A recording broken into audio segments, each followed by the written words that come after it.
Hello, I'm Craig Anton, Professor of Performing Arts at SCAD, and I'm here with Zora Umidi, who's here to tell us a little bit about her project, which we are so excited about. Yay! First of all, tell us a little bit about yourself.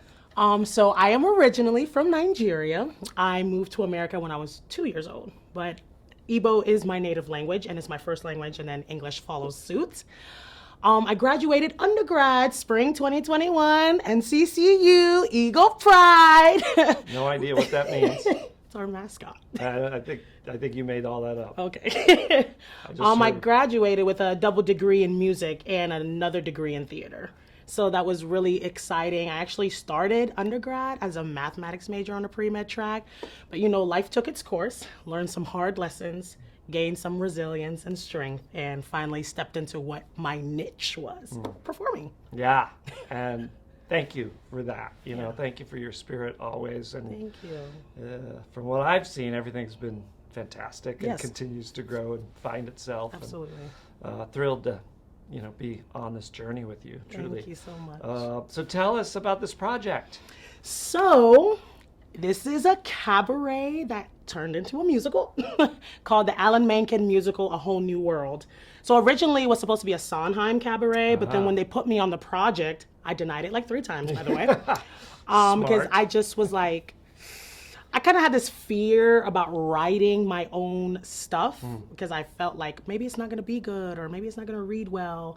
So I just kind of avoided it. And when they asked me a couple times, I was like, no, just give it to such and such. Like, I'll be fine.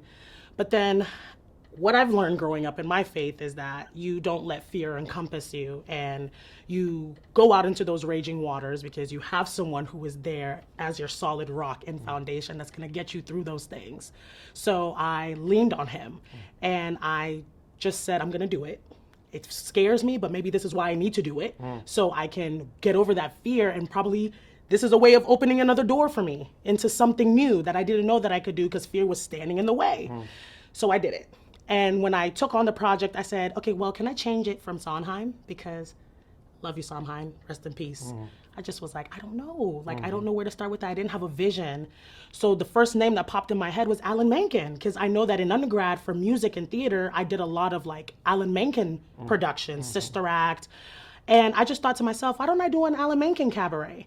And then as I started writing it, kind of turned into a musical because I wanted to give it a nice little storyline. I didn't want to do the cliche concert singing, one person sing a song and it would just be a hall of music. I wanted there to be a message. I wanted there to be a theme. So I ended up writing a little storyline along with it, inserting the songs that he composed from different movies and musicals. So that was a really good experience. I love it. Yeah. And the inspiration for all of this has just been...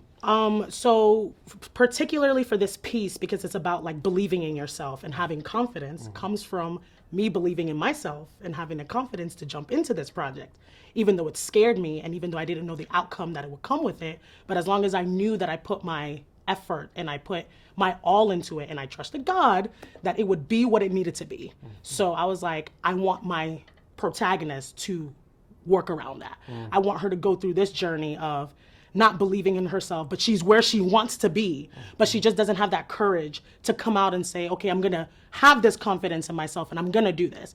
And it's hard to do that, especially in high school, because they're all high schoolers, and you have girls who feel like they're better than everyone, and girls who feel like their ego is just out of the roof. And it's hard for someone who doesn't have that confidence, because then it really makes them feel like their confidence is being pushed down even more. So I wanted her to go through this journey. And she didn't win because she ends up auditioning for a musical. She finds that confidence, and she has this moment with her mom in scene 3 where her mom kind of opens up about how hard it was for her because she was a dancer and how difficult and competitive she was going through things. So once that moment happens, you kind of see her like, you know what, I'm gonna try this. I'm doing this because this is what I know I want to be doing and this is where I should be. But I can't let fear and the things that are happening around me or people feeling like putting me down to stop me from what I've set my foot into wanting to do. So she ends up auditioning for the musical, but I wrote it in a way where she didn't get the lead, but she got lead understudy and got like 3 guaranteed performances. And the reason why I made it like that was because sometimes in life, even when you conquer things, even when you step your foot out and say, you know, I'm going to try this, it's not all the time. It's like society creates a stereotype where like you jump out, you're gonna get it on your first go. But I wanted to show the audience and show my actors that it was just the principle of stepping out there. Because now that you've stepped out there, even though you didn't get the lead that you may have wanted, you have accomplished something way bigger that's a lot less tangible but more foundational to yourself as a person and growing. And now when you go into different things, you don't have to necessarily worry about, am I good enough for this? But you can recall on these times where you were stuck on that roadblock and said, I was stuck here, but I found a way over it because I believed in myself. I had confidence and I didn't let fear encompass me or keep me from achieving what I wanted to achieve. So I wanted her to have that lesson and see that it's not just about getting, and it's not just about I won, but it's the life principles that you're developing that's gonna take you way further than all of those things that you hold in your hand 1 minute and then go on the next. So, yeah. Love it. So speaking of the future, where do you see yourself in 5 years?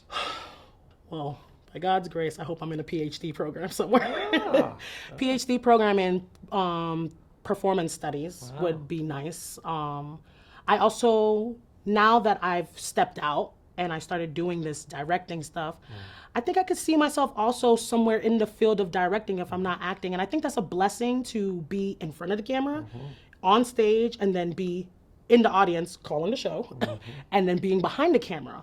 I feel like it gives you a nice perspective of both ends, and your palette is really extended. So I feel like I can finally put myself out there and say that I wouldn't oppose directing things more often. Matter of fact, I just got asked to direct a senior undergrad's thesis this upcoming March. So stay tuned for those audition dates. I love it. Yeah. Well, let me get my 8x10 and resume so you could hang on to that in case you need any tall, I need your resume. affable, likable dads. Well, thank you, Zora. Thank you. We will see. We have guests next week coming up. Well,